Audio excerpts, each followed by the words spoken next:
the Federal Reserve discount window, and the monetization of your signature. What if your signature was being traded for cash, and you weren't getting paid for it? In this video, we uncover how the Federal Reserve discount window quietly monetizes financial instruments backed by your signature, and what you can do to reclaim your commercial power under UCC law. In the realm of modern commercial finance, the Federal Reserve discount window plays a central, yet widely misunderstood, role in the monetization of debt instruments. Contrary to public assumption, banks do not simply lend pre-existing money. They use the promissory notes signed by borrowers as collateral to create new currency through the discount window, governed under 12 U.S.C. Section 341 and Federal Reserve Operating Circular No. 10 OC 10. When you sign a promissory note, such as for a mortgage, car loan, or credit card, you are not just agreeing to repay a debt.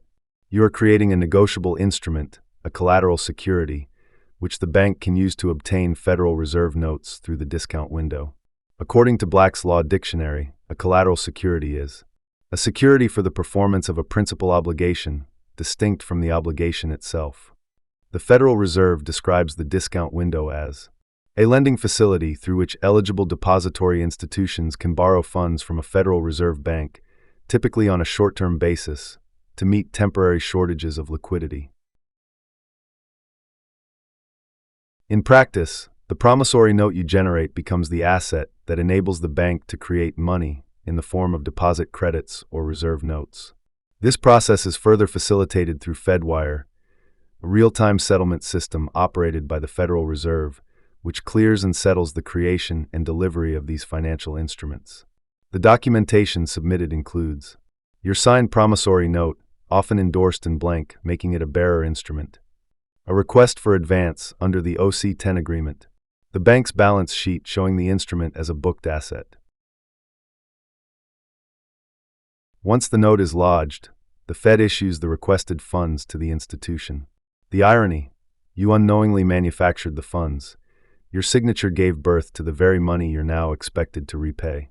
This dual-entry illusion violates no laws. Indeed, it is legally authorized under the UCC and Federal Reserve policy. But it means that every borrower is unknowingly acting as a private issuer of currency, while the bank operates as a conduit for monetization.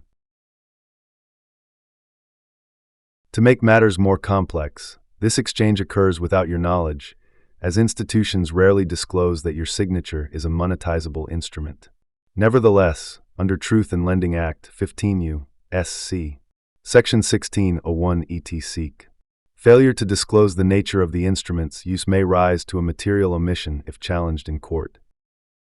Footnote: this section explains how financial institutions use signed promissory notes to obtain funds through the Federal Reserve discount window, effectively monetizing consumer signatures without full disclosure.